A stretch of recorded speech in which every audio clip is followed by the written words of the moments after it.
ఉండదు, బండి పరుగు పెట్టినట్టుంది, బండికి ఏమాత్రం డ్యామేజ్ లేవు, కనీసం గీతలు లేవు, ఎక్కడ కూడా ఎటువంటి ఒక పైన గ్లాస్ పగిలిపోయింది తప్ప డ్యామేజ్ ఎటువంటివి లేవు, బాడీ మీద కూడా ఏం లేదు, ముఖం మీదే ఉంది.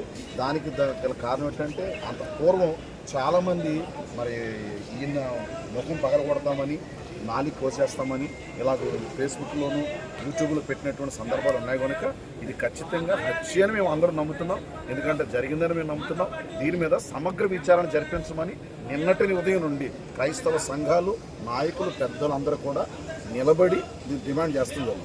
కుటుంబ సభ్యులు ఇక్కడ పోస్ట్ మార్టం రావడం జరిగిందా? వాళ్ళకి నాకు విన్న సమాచారం ఏంటంటే భార్య రాలేదు, వాళ్ళు పూర్తిగా వాళ్ళని భయపెట్టారని మా వార్త మాకు వినబడుతుంది.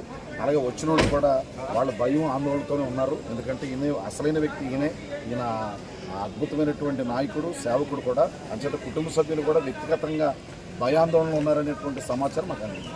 ఈయన ఎన్నాళ్ళ నుంచి పరిచయం చేస్తున్నారు హైదరాబాద్లో? ఎక్కడ, ఏ ప్రాంతంలో?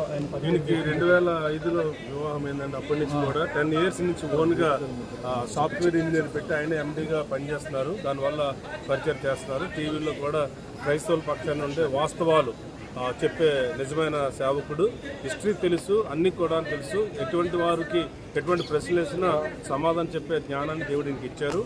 అయితే రాజమండ్రికి ఆయన 2 wheeler మీద రావడం కారణం ఏంటంటే ఇక్కడ ఒక బైబిల్ కాలేజ్ కట్టాలని, దాని నిమిత్తం ఇక్కడికి అవసరం అవుతుందని 2 wheeler తీసుకురావడంలో ఆయన 2 wheeler మీద రావడం జరిగింది తప్ప ఆయన 2 wheeler మీద వచ్చే పరిస్థితి ఏం లేదు. దాన్ని అదునుగా చేసుకుని ఆయన పడి ఉన్న స్థలాన్ని బట్టి, ఆయనకున్న గాయాలు బట్టి ఇది అనుమానాస్పద మృతి అని మేము అందరము అనుమానిస్తున్నాము.